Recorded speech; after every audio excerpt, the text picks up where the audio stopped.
Dinumog ng mga nais magparehistro bilang botante ang tanggapan ng Commission on Elections o COMELEC sa Magsaysay Park, Davao City ngayong araw. Isang araw bago itakdang deadline ng voter registration.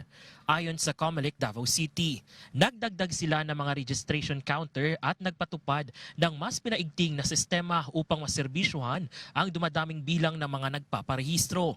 Karamihan sa mga pumila ay tiniis ang matinding init at siksikan ng tao upang makumpleto ang proseso bago sumapit ang deadline. Isa sa mga pumunta ngayong araw ay si Delia mula sa Turil, Davao City. Anya, dalawang magkasunod na national at local elections na siyang hindi nakaboto dahil hindi aktibo ang kanyang registration. Ngayon lamang siya nagkaroon ng pagkakataon ma-reactivate ito. For me, kailangan man gyud ma-reactivate kay kung dili wala mi ma-reactivate, kung wala mi record sa kuan, ibig sabihin yan dili mi lehitimo nga taga Filipino citizen.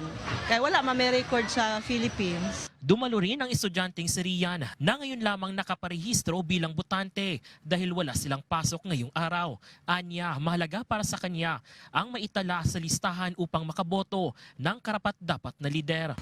Kini para makatabang ta sa atong community and para ug makaboto ta, makapili magud ta sa angayan ug angayan nga dira nga kuan position. Binagyan diin ng COMELEC na ang hindi makakapagparehistro bago ang Agosto 10 ngayong taon ay hindi na maisasama sa voters list para sa 2025 barangay at sangguniang kabataan elections at sa mga susunod na pangbansang halalan, maliban kung muling bubuksan ang registration matapos ang eleksyon. Roughly estimate na mo ay mga 4,000. I cannot speak on behalf of the first and second, but for third district mga 4,000 plus na kami, almost 5,000. Hinimok din ng ahensya ang publiko na huwag nang hintayin ang huling araw upang maiwasan ng sobrang haba ng pila at posibleng pagkaantala ng proseso. Nagpaalala rin si Ibrahim sa lahat ng magpaparehistro na magtungo ng mas maaga upang makaiwas sa dagsa ng tao. Ayan talaga pinaghahandaan namin. So, same kung ano yung ginagawa namin before, kung paano kami mag-process, kung sino yung mga i-accommodate namin. Kasi usually yung pumupunta dito, akala nila na dito si first and second. So nag-a-announce na kami agad para makulangan yung crowd. Tapos ina-announce na din namin kung